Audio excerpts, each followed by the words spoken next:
Assalamualaikum warahmatullahi wabarakatuh. Nama saya Yopi bin Afidar, dosen di Fakultas Kedokteran Universitas Airlangga. Saya bertugas juga sebagai dokter spesialis di Rumah Sakit Universitas Airlangga.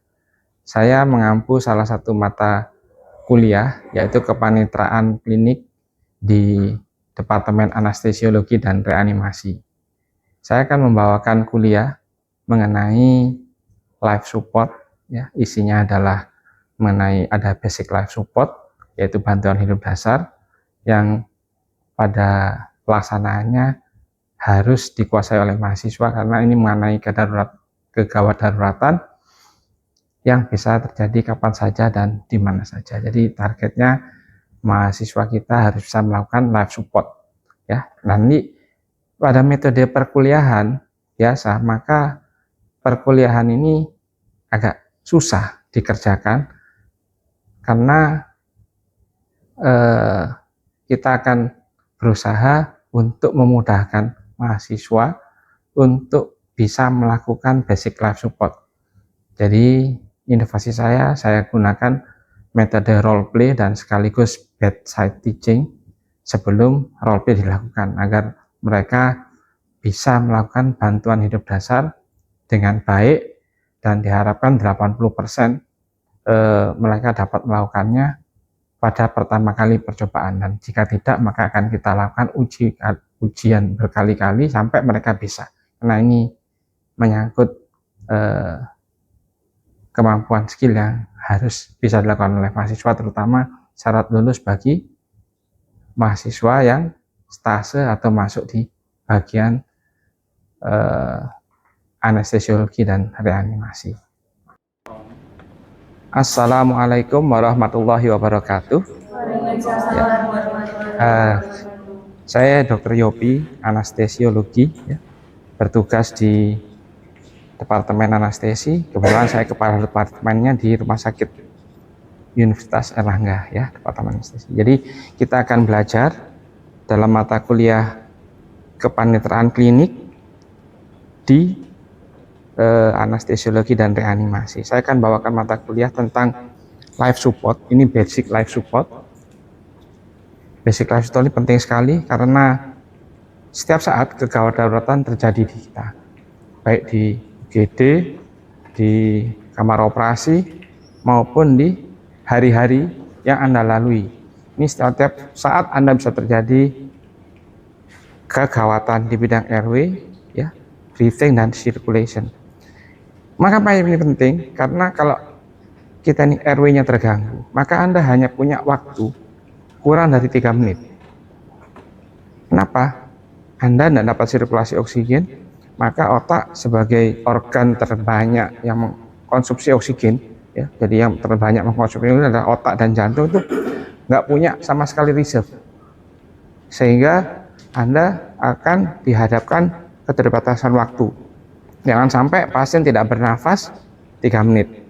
Jadi sebenarnya Anda harus melakukan airway, ya, membantu breathingnya dan memastikan sirkulasinya berlangsung baik, ya, sehingga Anda harus siap-siap bebaskan jalan nafas baik dengan alat maupun tanpa alat, ya. Anda punya 3 cara, ya, baik chin lift, head tilt, dan jaw thrust ataupun dengan alat lain, ya. Tapi yang penting kita sekarang tanpa alat, kita akan belajar melakukan BLS, basic life support, ya. Jadi kedaruratan ini bisa yang mengancam dia bisa terjadi kapan saja, mulai Anda bangun tidur sampai Anda mau tidur. Karena dalam tidur pun Anda bisa tersedak. Beberapa kejadian terjadi, dokter jaga selama periode saya sampai sekarang ini ada 2 orang, ya, 2 kali tidur gak bangun lagi. Kenapa? Ada kelainan namanya OSA. Apa itu OSA? Obstruktif sleep apnea. Jadi dokter jaga tidur gak bangun-bangun. Kenapa? Pada saat dia tidur, nah, yang terjadi bagaimana? Bisa kita bebaskan nyala kalau tahu. Karena itu salah satu protokol OSA, nggak boleh tidur sendirian. Mesti ada pendamping dan sebagainya. Begitu ada kelainan itu, Anda hanya punya waktu 3 menit, ya. Nah, karena itu terjadi kapan saja di mana saja, maka Anda harus selalu siap. Sebelum nolong orang, Anda harus siapkan apa? Sarung tangan. Kalau nggak ada sarung tangan ya kerasa lah. Pokoknya apapun asal Anda tidak terkena cairan tubuh dari yang kita tolong ya.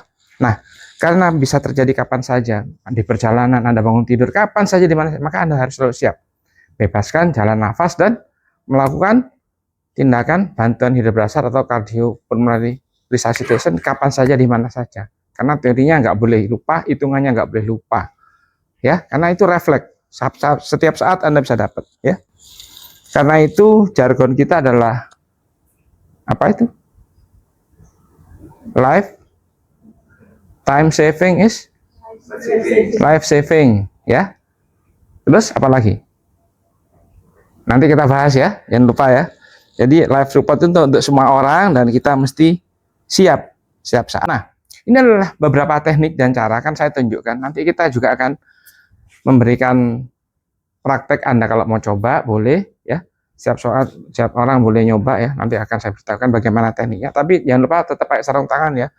Jadi yang pertama adalah head tilt. Head tilt ini biasanya kita tidak lakukan hal ini sendiri-sendiri.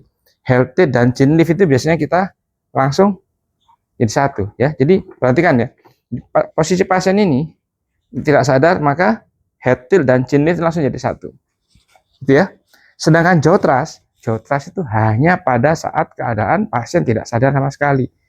Begitu ada sedikit saja kesadaran pasien terkait jaw thrust, itu di displace. Dari angle spandibula ini di displace, pakai sarung tangan ya, di displace, maka itu nyeri sekali. Kalau orangnya nggak sadar bisa mukul. Ya, minimal misu atau mengeluarkan kata-kata nggak pantas, karena kesadarannya pasti dia menurun. Ya, kalau dia nggak sadar sama sekali, Anda boleh begitu. Di luar itu Anda head tilt dan chin lift itu paling masuk akal ya. Itu yang harus Anda kerjakan tanpa alat ya. Kalau dengan alat nanti akan kita bahas juga. Kalau mau periksa nafas itu Anda ini posisinya chin lift dan head tilt jadi satu. Pipinya ini merasakan hawa nafas. Ya. Merasakan hawa nafas sambil matanya lihat apakah ada gerakan nafas. Jadi ini simultan. Biasanya itu ditulis LLF. Look, listen, apakah ada saluran nafas? Feel, apakah ada saluran nafas ya? Kalau itu nggak didapat, maka selesai langsung bisa jantung, ya. Langsung kita pijat. Baik Anda sendiri, Anda boleh teriak code blue kemudian sendiri. Tapi kalau Anda berdua ya, nanti akan saya ajarkan juga bagaimana menggunakan backnya. Ini yang terbaru guideline-nya 2020, ya, antara 100 sampai 120 kali per menit. Nanti kita akan kerjakan itu dalam tim. Jadi kalau ada metronom beat ya mestinya pakai metronom ya. Nanti Anda bisa download itu gampang. Settingnya bikin 110 kali per menit. Jadi tidak kurang dan tidak lebih. Karena di atas 120 itu tidak efektif menurut penelitian. Sambil Anda teriak code blue ya, kedalamannya pijatan sekitar 5 sampai 6 cm. Ya, nanti saya akan butuh volunteer 3-4 orang kita gantian ya. Mestinya pakai keluarga pasien tapi ya sudahlah. Kita menyingkat waktu, nanti Anda berlatih. Ini pasiennya langsung kita code blue ya. Kemudian pijatannya harus 5-6 cm di tengah sternum. Boneka yang bagus, manekenya ada sentiannya, tapi saya kira ini sudah ada kodenya. Ini akan bunyi tik-tik nanti kalau dia sentuh 5-6 cm. Kalau belum bunyi dia belum 5-6 cm dia nggak bunyi. Ya, ini ya. Pijat dengan kuat. Terus recoil. Ada istilah recoil itu artinya jangan sampai nekan terus-terus. Ya. Akan saya tunjukkan nanti. Jadi harus balik segini. Tapi enggak boleh ngangkat. Di beberapa video sih ada yang ngangkat, tapi saya kira itu agak sulit dilakukan dalam kondisi normal karena kita pakai sarung tangan. Kemudian kadang-kadang pasiennya berkeringat sehingga kalau enggak ada itu, kalau ngangkat bisa sering kepleset. Dan jangan lupa jam tangan, ini saya sudah siap ya, jam tangan sudah saya lepas ya. Cincin nggak boleh. Kenapa? Kalau enggak nanti bisa cedera. Yang nolong yang cedera, bukan pasiennya. Ya. Harus ditengadahkan. Ini kalau kamu pencet kamu nggak, nah coba kamu pencet. Nah masuk kan? Kan bukan ini. Kamu tarik, bukan kepala yang ditekuk-tekuk. Ayo coba. Jangan terlalu keras. Nah, susah ya. Nah, apalagi di pasien benar, jangan terlalu kaku. Nah, ya. Kayak megang setir sepeda itu, kamu harus kuat tapi jangan terlalu berat. Yuk, ini C-nya. Oke, yuk, nggak masalah. Oke, ini kamu bukan ke dagunya, tapi ke dahinya. Iya, ayo coba. Jangan begini. Ayo kamu pegang sendiri. Naik ya. Nah, coba. Naiknya kan. Jadi ingat ya, inspirasi itu 1:2. Jadi 1 detik, hembusnya 2 detik. Jangan cepat-cepat, pelan-pelan dirasakan. Ayo. Ya, gitu ya, kurang lebih ya. Karena ya. Sebentar lagi akan kita lanjutkan dengan praktek. Ini sudah masuk. Satu lagi, mewakili kaum hawa. Nah, ini. Saya akan terapkan dulu ya. Ayo, silakan. Sebentar lagi kita akan melakukan role. Anda teorinya sudah kita sampaikan. Kita akan belajar di cantik.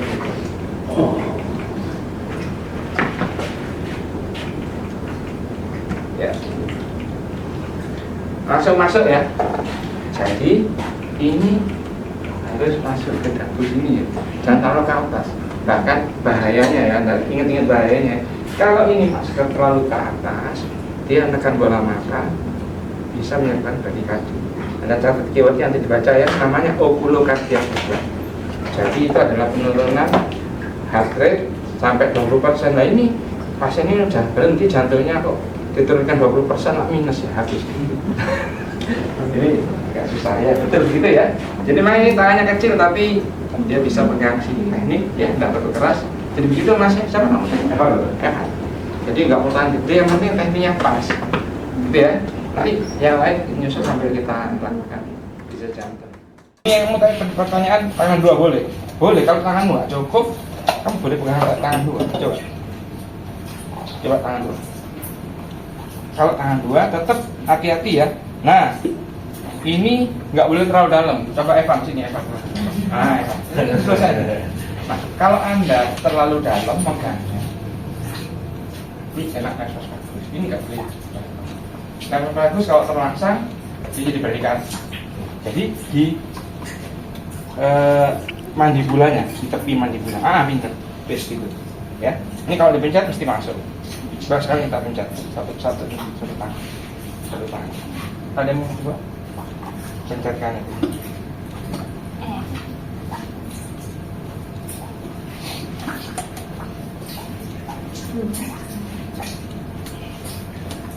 Ini kayaknya terbalik. Nih, sebentar ya, tak pasangkan dulu. Ya. Ini sebentar. Kalau tanganmu ini kan kamu butuh jari tengah itu kan di sini ya. Jadi kamu agak lebih maju sedikit manipulasi. Ya.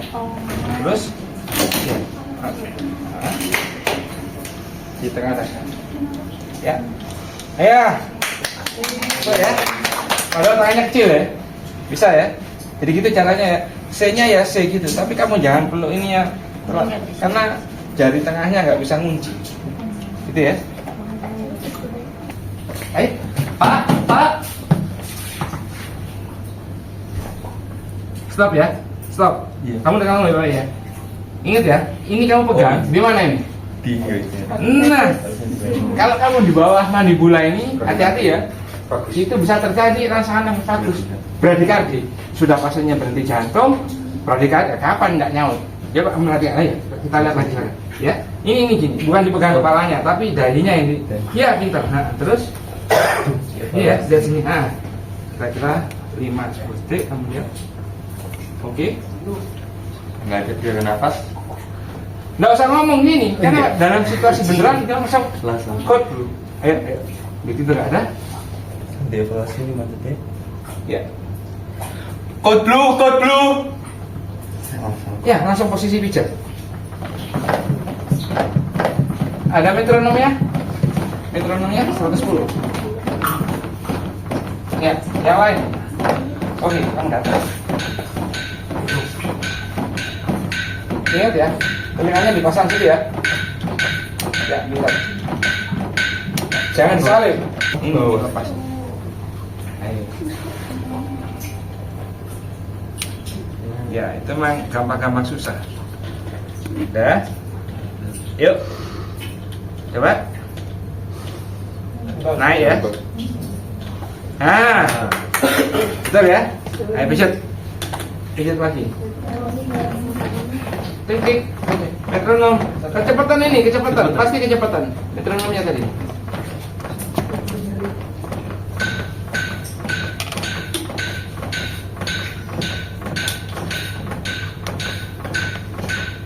Lihat ya, kepalanya mengayun ya. Ada yang lihat nggak kepalanya mengayun? Nah, stop. Jadi, oke. Kalau kepalamu mengayun, itu berarti kamu tuh pakai effort dorong. Stop. Harusnya itu berat badan yang ditumpukan.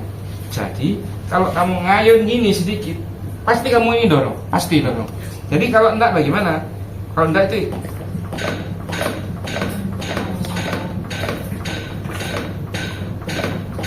jadi kepala ini kayak dipaku begini.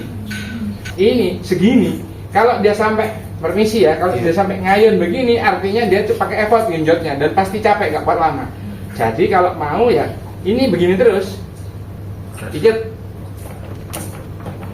Ya. Ini baru gak gerak kepalanya ya. Dia bisa lama bisa kayak gini. Tapi kalau kayak kepala ngayun ini, mesti capek nih. Gitu ya. Penolong ketiga.